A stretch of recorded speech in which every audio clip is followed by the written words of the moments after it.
यदा यदा हि धर्मस्य ग्लानिर्भवति भारत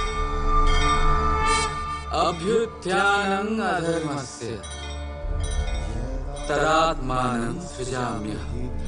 যখন যখন পৃথিবীতে পাপ বাড়ে, ধর্মের হানি হয়, তখন তখন আমি আসি।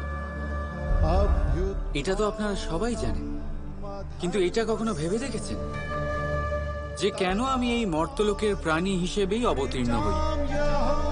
কেন আমি মানুষ রূপে আপনাদের মাঝেই থাকি? আজ বলছি, সংসারে পাপ আর পুণ্য সমতা বজায় রাখে, কিন্তু যখন পাপ তার সীমা পার করে যায়,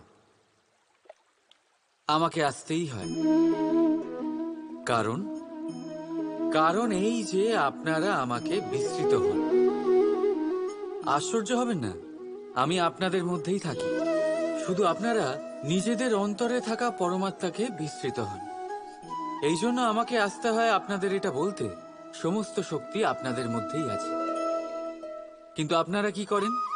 আমাকে সম্মান করেন, আমাকে পুজো করেন আর শক্তি প্রার্থনা করেন, বিভিন্ন রকমের চাহিদা আমার সম্মুখে রাখেন।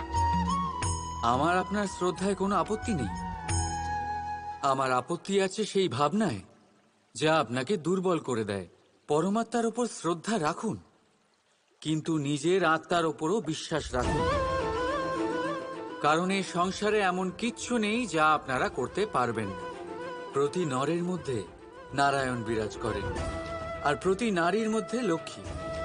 তাহলে চিনুন নিজের অন্তরের নারায়ণকে আর বদলে দিন সময়ের চক্রব্যূহ। আমি খুশি হব জেনে আমার অবতীর্ণ হওয়ার বাস্তবিক প্রয়োজন আপনারা বুঝতে পেরেছেন। এখন শঙ্কা ত্যাগ করে শঙ্কর হয়ে যান, না হলে পাথরের মতো বেঁচে থাকতে হবে। রাধা রাধা।